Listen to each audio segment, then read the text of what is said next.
गरीबी हटाओ का नारा कब और किस पार्टी ने दिया था? गरीबी हटाओ का नारा कांग्रेस पार्टी ने सन 1971 के चुनाव में दिया था।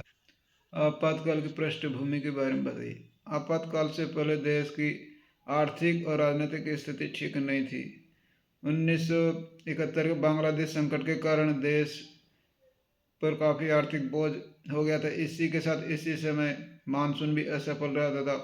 बेरोजगारी और महंगाई भी बेतहाशा बढ़ी।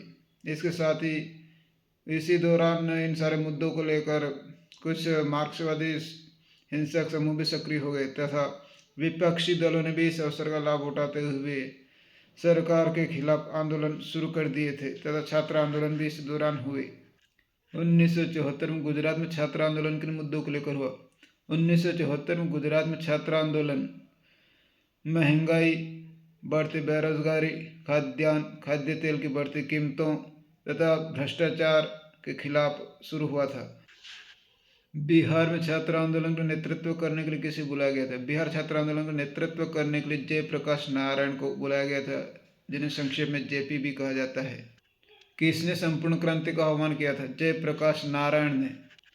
1975 में जनता की संसद मार्च का नेतृत्व किसने किया था? जयप्रकाश नारायण ने। लोकनायक किसे कहा जाता है? जयप्रकाश नारायण को, जिन्हें संक्षेप में जेपी भी कहा जाता है। नेहरू के उत्तराधिकारी के रूप में कौन देखे गए? जयप्रकाश नारायण। चंबल के डकैतों को आत्मसमर्पण किसने करवाया था? जयप्रकाश नारायण ने। 1974 की रेल हड़ताल किसके नेतृत्व में की गई थी? जॉर्ज फर्नांडिस के नेतृत्व में। सबसे बड़ा सार्वजनिक उद्यम कौन सा है? रेलवे।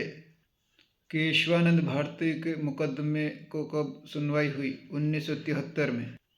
वरिष्ठ न्यायाधीश को भारत के सर्वोच्च न्यायालय का मुख्य न्यायाधीश बनाने के परिपाटी को कब तोड़ा गया? 1973 में। 1973 में 3 न्यायाधीशों की वरिष्ठता को अनदेखा कर किसे सर्वोच्च न्यायालय का मुख्य न्यायाधीश बनाया गया था? एन रे को। इंदिरा गांधी के चुनाव को कब और किसने अवैध करार दिया था?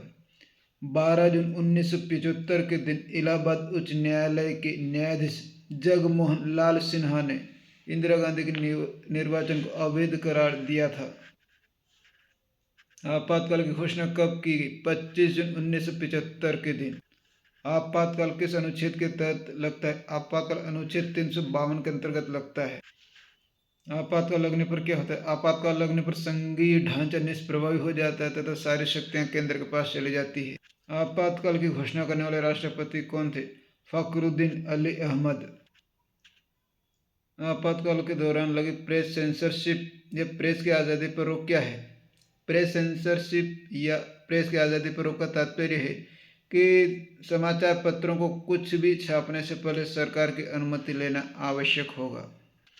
आपातकाल के दौरान सरकार ने सांप्रदायिक गड़बड़ी की आशंका के चलते किन 2 संगठनों पर प्रतिबंध लगा दिया था?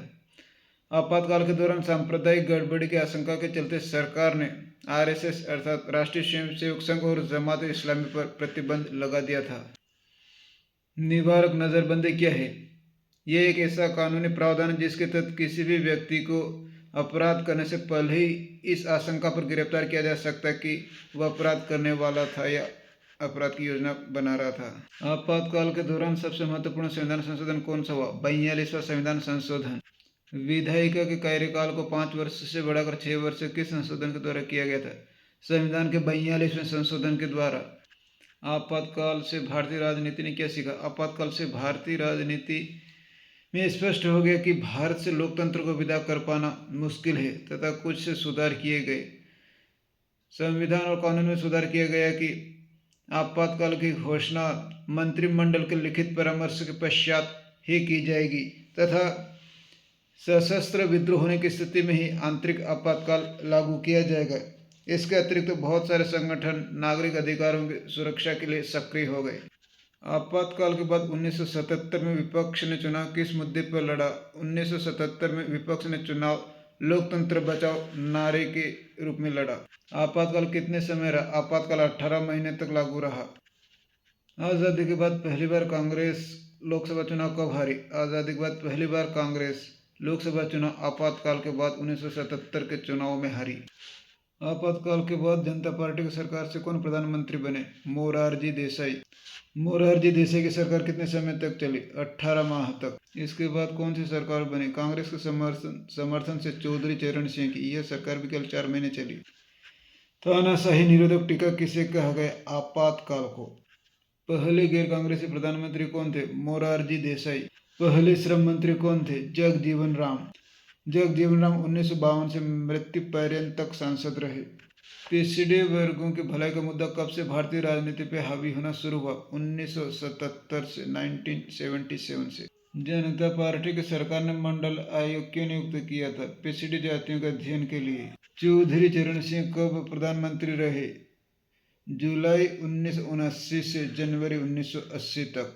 1980 के चुनाव से भारतीय राजनीति ने क्या सबक सीखा? 1980 के चुनाव परिणामों से भारतीय राजनीति ने सबक सीखा कि यदि सरकार अस्थिर है और उसके भीतर कलह है तो इस प्रकार की सरकार को जनता कड़ा दंड देती है। 1977 के चुनाव में इंदिरा गांधी कौन से चुनाव हार गई थी? रायबरेली से। कांग्रेस फॉर डेमोक्रेसी पार्टी किसके नेतृत्व में बनाई गई थी? जगजीवन राम के नेतृत्व में। मंत्रिमंडल को आपातकाल की सूचना कब दी गई? 26 जून की सुबह 6 बजे। 1974 की रेल हड़ताल कितने दिन चली? 20 दिन तक। वीडियो को अपने साथियों के साथ शेयर करें तथा चैनल को सब्सक्राइब करें ताकि आपको इसी प्रकार की उपयोगी और आवश्यक जानकारी मिलती रहे।